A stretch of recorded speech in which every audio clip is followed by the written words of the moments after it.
Il est 9h03, tout de suite, Revel en campagne. Sud Radio présidentielle 2022.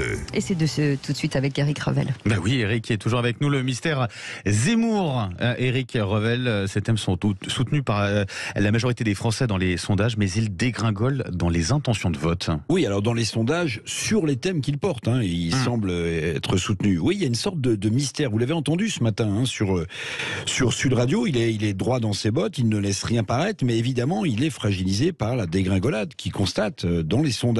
Il est passé en gros de 16 à 10%, alors que les Français, semblent plutôt en phase avec les thèmes qu'il aborde et qu'il porte. Par exemple, sur le sujet d'un ministère de la remigration, bien que le terme soit un peu confus et qu'il a fait énormément polémique, dans un sondage, 66% des Français sont pour l'expulsion des clandestins, des fichiers S ou des délinquants étrangers. 68% des Français interrogés dans ce sondage IFOP fiducial Subradio estiment que le terme de remigration ne les choque pas, même si 58% quand même avouent ne pas trop comprendre le terme de remigration. Un autre sondage qui semble porter les idées de Zemmour, 6 Français sur 10 sont favorables à une loi interdisant le port du voile dans la rue. Et pourtant, Zemmour dégringole dans les sondages, sauf à croire évidemment à un vote caché qui ne serait pas prise en compte par ces mêmes enquêtes d'opinion. Zemmour a mal répondu à la question du pouvoir d'achat, Éric, et paye-t-il son supposé alignement sur Poutine? Alors il y a tout ça, sans doute, ces positions admiratives dans le passé de Vladimir Poutine, évidemment ne l'ont pas aidé, depuis la période de guerre atroce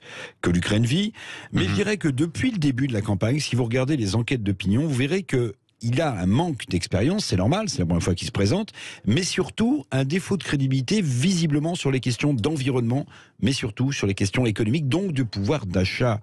Or cette question pèse, on le martèle tous les jours, cette question de pouvoir d'achat est centrale, elle a été préemptée il y a bien longtemps par Marine Le Pen qui a fait peut-être le bon choix, mais aussi par Jean-Luc Mélenchon depuis quelques semaines. Vous le voyez, les deux dynamiques les plus fortes, c'est justement Le Pen et Mélenchon. Et puis sur les questions de sécurité, d'immigration, Marine Le Pen occupe le terrain. C'est préféré l'original à la copie?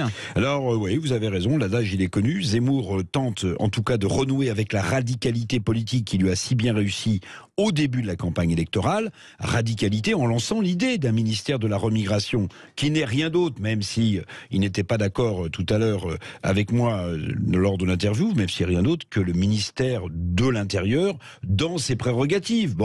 Donc c'est une sorte peut-être de coup de com', de coup de marketing politique pour resolidifier une base électorale qui s'effrite. Et puis oui, finalement, vous avez raison.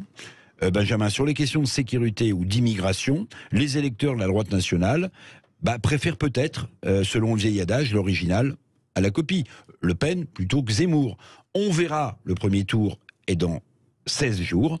Zemmour a encore en gros 2 semaines pour tenter de se remettre en selle, mais il le sait, la pente est raide et forte. Merci Éric.